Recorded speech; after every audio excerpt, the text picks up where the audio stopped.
Olá, bom dia, graça e paz, tudo bem com você? Tudo bem com sua família? Louvado seja Deus. Estamos concluindo o livro de Êxodo, amém? Êxodo 40, 34. Depois que o tabernáculo está pronto, a nuvem desce sobre o tabernáculo e cobre o tabernáculo, amém? Nós vamos ver isso também lá na frente em Números, capítulo 9, dos versículos 15 ao 23. Diz o seguinte: Êxodo capítulo 40, versículo 34. Então a nuvem cobriu a tenda da congregação e a glória do Senhor encheu o tabernáculo. Moisés não podia entrar na tenda da congregação, porque a nuvem permanecia sobre ela e a glória do Senhor enchia o tabernáculo. Quando a nuvem se levantava de sobre o tabernáculo e os filhos de Israel caminhavam avante em todas as suas jornadas. Se a nuvem, porém, não se levantava, não caminhava, até o dia em que ela se levantava. De dia, a nuvem do Senhor repousava sobre o tabernáculo, e de noite havia fogo nela, à vista de toda a casa de Israel, em todas as suas jornadas. Então aqui nós vamos observar que esse livro, ele traz ensinamentos poderosos e nós precisamos tirar grandes lições desse livro. Amém? Primeiro, o primeiro conceito a ser colhido no livro de Êxodo, é que Deus abençoa aqueles que permanecem no relacionamento com Ele. Ele é o seu Deus e eles se tornaram o seu povo santo. Você tem desenvolvido um relacionamento íntimo com Deus? Não? Por quê? É muito importante você entender que é através desse relacionamento íntimo que Deus vai te guiar. E em obedecer aquilo que Deus está te dirigindo, as bênçãos irão se manifestar na tua vida. Segundo, Deus explica com grandes detalhes aquilo que lhe é aceitável. Nós vimos aqui os mandamentos, nós vimos aqui o coração do povo obstinado, um coração de dura cerviz, e nós vimos aqui como Deus se agrada daqueles que lhe obedecem, daqueles que se deixam conduzir pela sua vontade. Terceiro, Deus liberta aqueles que se encontram em escravidão. A libertação pode não chegar de forma imediata, porém ela virá para aqueles que aguardam e preparam-se para a libertação. Você deseja ser liberto de tudo aquilo que tenta lhe prender a este mundo? A resposta deveria ser óbvia, né? Claro, pastor. Mas sabia que tem gente que gosta da vida que leva? Tem muitas pessoas que não querem perder o seu álibi, né? Para quê? Para se sentir muitas vezes amado ou paparicado, ou muitas vezes chamar a atenção, não sabendo que esse álibi muitas vezes é que mantém ele fora da vontade de Deus, fora das bênçãos de Deus, fora do poder de Deus. É certo que Deus, ele deseja através do conhecimento, como Jesus disse, conhecereis a verdade e a verdade vos libertará, nos libertar de tudo aquilo que nos prende a esta terra, de tudo aquilo que nos faz viver longe de um relacionamento com Deus, de tudo aquilo que não nos permite servir na obra de Deus como nós gostaríamos de fazer. Amém? Então é importante nós jogarmos tudo isso fora e verdadeiramente desejarmos a libertação. Amém? Esta libertação está fundamentada na obediência à vontade expressa de Deus e na ação de caminhar quando Ele assim o ordenar. Os filhos de Israel tiveram de esperar até que a celebração da ceia pascual tivesse terminado e até que o anjo da morte já tivesse passado. Depois disso, é que Deus lhes ordenou que fossem. Assim, nós também devemos esperar, porém, que estejamos prontos a agir quando Deus assim nos ordenar. Amém? Então é importante nós observarmos que nós vimos, esse povo de Deus debaixo da escravidão no Egito e que foram tirados com mão forte debaixo do poder do faraó.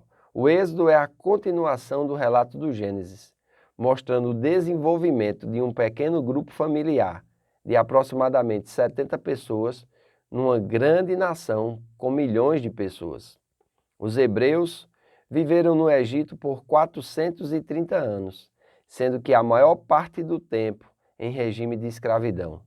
Êxodo registra o desenvolvimento de Moisés, a libertação de Israel do seu cativeiro, a sua caminhada do Egito até o Monte Sinai para receber a lei de Deus e as instruções divinas a respeito da edificação do tabernáculo.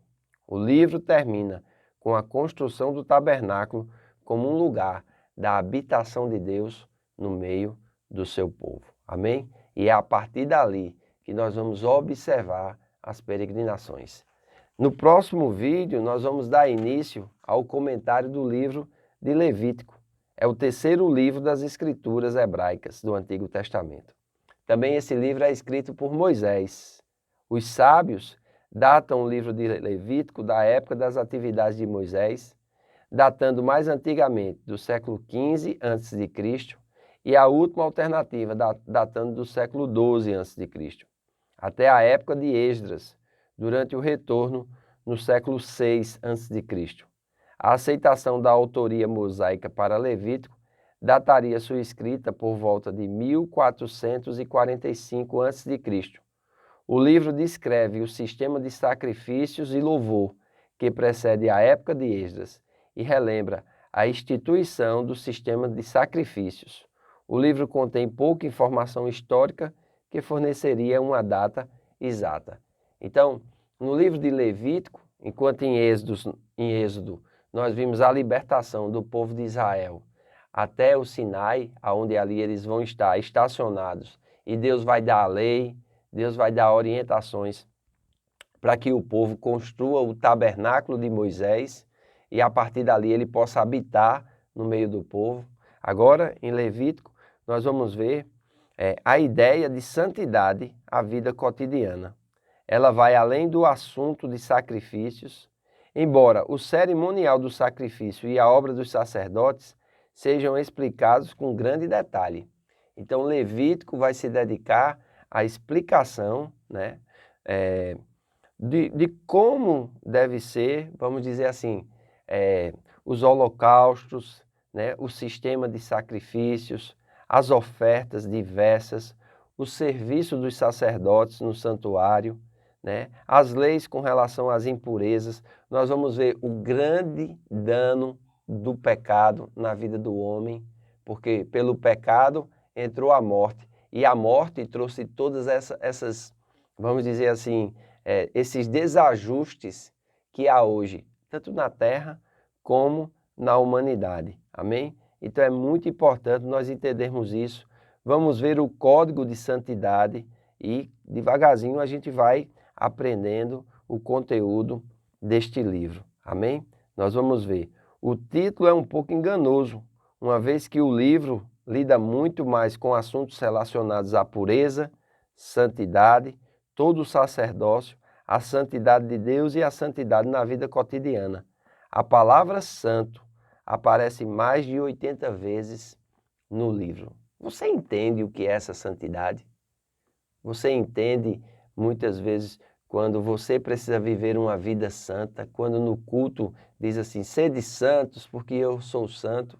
Irmãos, nós temos que entender que Deus nos chamou para ser seu povo e somos separados do mundo para oferecermos a Deus a nossa vida através de sacrifício de louvor, através do serviço na congregação, aonde nós congregamos, através da evangelização do mundo e através do financiamento da obra de Deus através dos nossos recursos. Amém? Como está escrito lá em 2 Coríntios, capítulo 5, versículo 15, que é aquele que morreu, né, morreu para que aqueles que nele creem não vivam mais para si mesmos, mas para aqueles que por ele morreu ou ressuscitou. Então o apóstolo Paulo aqui está trazendo essas orientações. Amém? Nós precisamos entender essas orientações com muita propriedade, de modo que, de agora em diante, a ninguém mais consideremos do ponto de vista humano. Ainda que tenhamos considerado Cristo desta forma, agora já não os consideramos assim. Portanto, se alguém está em Cristo, é nova criação. As coisas antigas já passaram, e eis que surgiram coisas novas.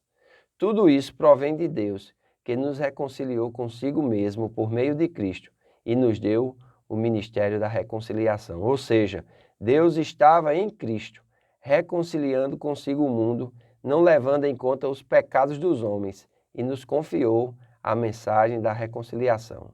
Portanto, somos embaixadores de Cristo, como se Deus estivesse fazendo o apelo por nosso intermédio. Por amor a Cristo, suplicamos, reconcilie-se com Deus. Deus tornou pecado por nós aquele que não tinha pecado, para que nele nos tornássemos justiça de Deus. Amém? Que nós possamos, entender e agora mergulhar na leitura do livro de Levítico, que começa no dia de amanhã.